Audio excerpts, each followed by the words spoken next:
Hello dear students, अपन पढ़ रहे थे डेविसन जर्मर एक्सपेरिमेंट और अब अपन डेविसन जर्मर एक्सपेरिमेंट की पढ़ते हैं मैकेनिज्म बोले तो क्रियाविधि।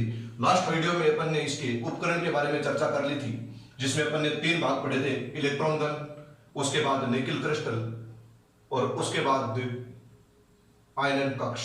अब अपन पढ़ते हैं इसकी मैकेनिज्म। क्या है इसकी मैकेनिज्म? बिल्कुल सिंपल सी मैकेनिज्म है। देखिएगा कि सर्वप्रथम निश्चित विभव V देकर इलेक्ट्रॉन गन से इलेक्ट्रॉनों का क्या करवाते हैं? उत्सर्जन करवाते हैं। ठीक है, यह इलेक्ट्रॉन किससे टकराएंगे? निकिल क्रिस्टल से टकराते हैं तथा सभी संभव दिशाओं में विवर्तित हो जाते हैं। ठीक है, आयनन कक्ष को वर्ताकार पैमाने के विभिन्न स्थानों पर रखकर क्या करते हैं?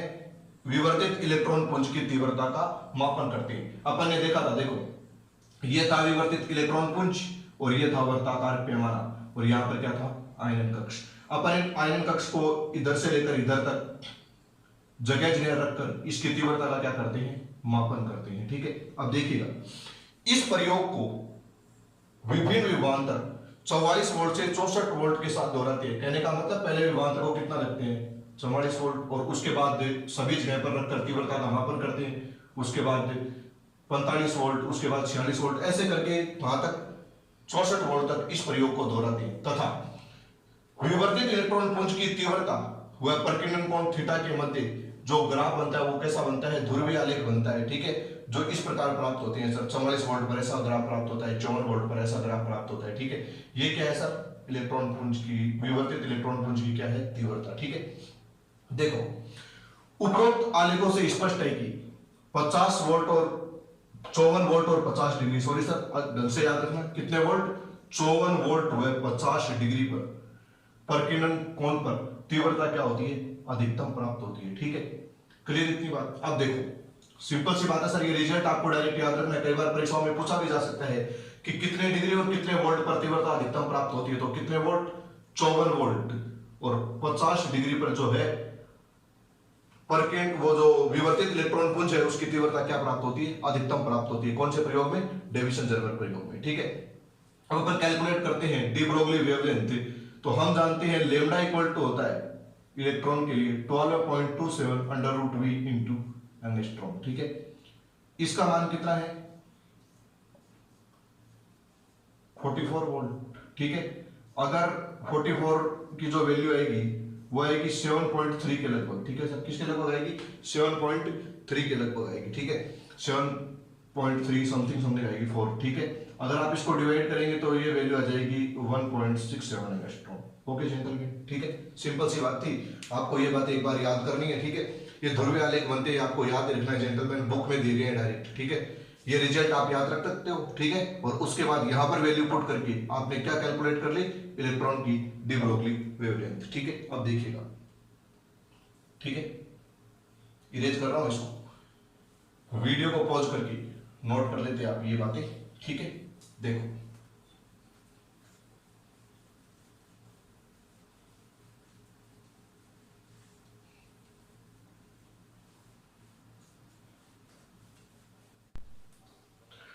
देखिए जेंटलमैन, यदि द्रव्य तरंग परिकल्पना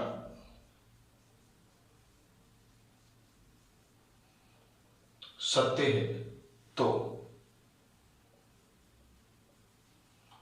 निकिल क्रिस्टल के परमाणुीय तलों में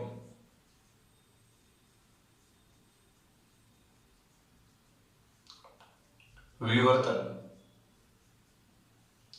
अक्ष किरणों के विवर्तन की भांति होना चाहिए।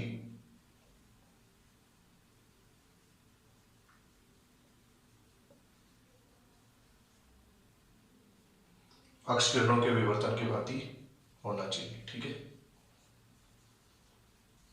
निकिल क्रिस्टल के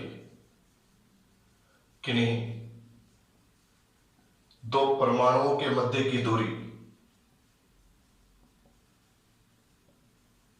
जिसको अपन ले रहे स्मॉल डी से, और उसकी वैल्यू है 2.15 एंगस्ट्रॉम। ठीक है, देखिए ये क्या है? निकिल क्रिस्टल है। ठीक है,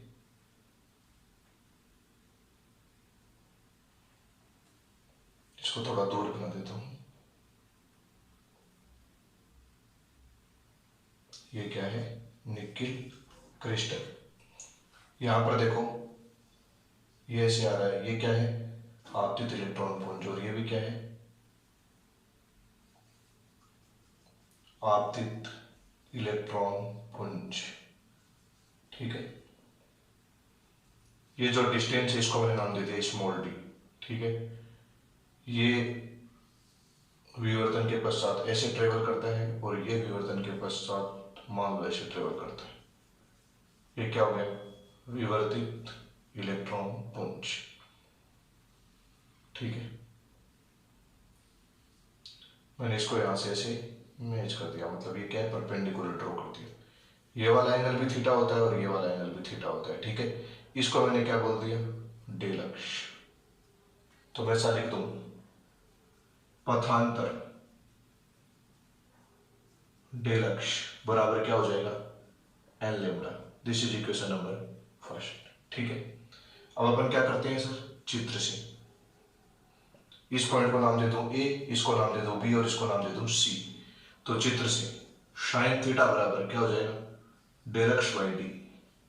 यहां से डेल एक्स की वैल्यू आ जाएगी डी साइन थीटा।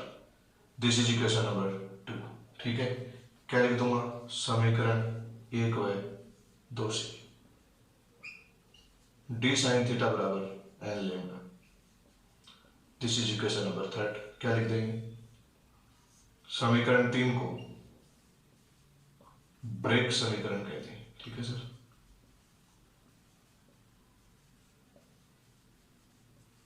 ओके, इसको इरेज कर रहा हूँ। डायग्राम सिंपल सा डायग्राम है, देख लेना सर। ये वाला एंगल भी थीटा होता है और ये वाला एंगल भी थीटा होता है और ये यहाँ से आपने क्या ड्रॉ किया है? परपेंडिकुलर। ठीक है, इरेज कर दो। देखो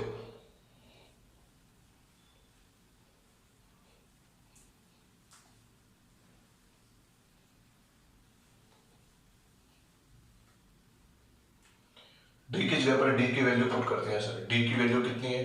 2.15 एंगस्ट्रॉम। उसके बाद थीटा की वैल्यू कितनी है? 50 डिग्री। ठीक है, एन की वैल्यू कितनी ले लेते हैं? 1 ले लेते हैं। तो ये आ जाएगा 2.15 angstrom into sine 50 1 into lambda. 2.15 into sine 50 की वैल्यू 0.766 होती है सर।